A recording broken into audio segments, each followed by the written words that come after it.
पावसामुळे महाराष्ट्रातील शेती पिकांचे मोठ्या प्रमाणावर नुकसान झाले असून महाराष्ट्र शासनाने 30 जिल्ह्यांमध्ये नुकसान झाल्याचे जाहीर केले आहे। मात्र सर्व 30 जिल्ह्यांसाठी एकाच वेळी नुकसान भरपाई मंजूर झालेली नाही, कारण नुकसान वेगवेगळ्या वेळी आणि टप्प्याटप्प्याने झाली आहे। महसूल, ग्रामविकास आणि कृषी विभागाच्या यंत्रणेने जसजसे नुकसान झाले तसतसे पंचनामे केले आणि त्यानुसार प्रस्ताव वरिष्ठ स्तरावर पाठवले गेले। यापैकी काही प्रस्तावांना 12 सप्टेंबर आणि 18 सप्टेंबर 2025च्या दरम्यान शासकीय आदेशाद्वारे GR नुकसान भरपाई मंजूर करण्यात आली आहे। सर्वाधिक नुकसान नांदेड जिल्ह्यात झाले असून तिथे 5 लाख हेक्टर क्षेत्राचे नुकसान झाले आणि 500 ते 553 कोटी रुपये मंजूर करण्यात आले। परभणीत 128 कोटी रुपये, सातारा आणि सांगलीत 7 कोटी रुपये तर धाराशिव, सांगली आणि कोल्हापूरसाठी 88 लाख रुपये, धाराशिवला 22 लाख, सांगलीला 7 लाख आणि कोल्हापूरला 59 लाख मंजूर झाले।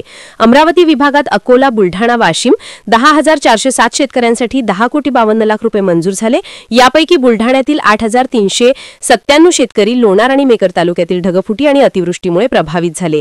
नागपूर विभागात नागपूर, वर्धा, चंद्रपूर 24,841 शेतकऱ्यांसाठी 13 कोटी 56 लाख 59 हजार रुपये, हिंगोलीत 395 शेतकऱ्यांसाठी 18 लाख रुपये, सोलापुरात 59,000 शेतकऱ्यांसाठी 59 कोटी 79 लाख रुपये आणि रायगड, रत्नागिरी, सिंधुदुर्गात 1,875 शेतकऱ्यांसाठी 37 लाख रुपये मंजूर झाले।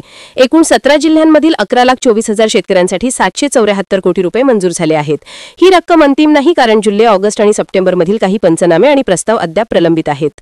हे प्रस्ताव विभागीय आयुक्त, प्रधान सचिव आणि मुख्यमंत्र्यांच्या स्वाक्षरीनंतर मंजूर होऊन निधी वितरित केला जाईल। नुकसान भरपाईचा दर कोरडवाहू पिकांसाठी 8,000 रुपये प्रति हेक्टर, बागायतीसाठी 17,000 रुपये प्रति हेक्टर आणि फळबागांसाठी 22,500 रुपये प्रति हेक्टर आहे। परंतु ही रक्कम नुकसानाच्या टक्केवारीनुसार, उदाहरणार्थ 20% दिली जाते। ही रक्कम 2 हेक्टर पर्यंतच्या नुकसानीवर आधारित आहे आणि पूर्ण रक्कम मिळेल असा गैरसमज टाळावा।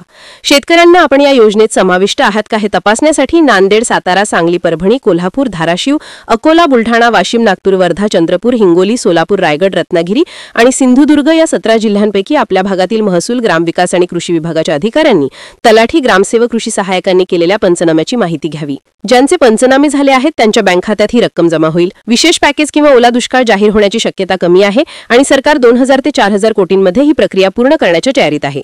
नुकसान भरपाईच्या खात्यात जमा होण्याच्या ताज्या अपडेट्ससाठी चॅनल सबस्क्राईब करा, बेल आयकॉन दाबा आणि ही माहिती जास्तीत जास्त शेतकऱ्यांपर्यंत पोहोचवा। धन्यवाद। महाराष्ट्र अपडेट।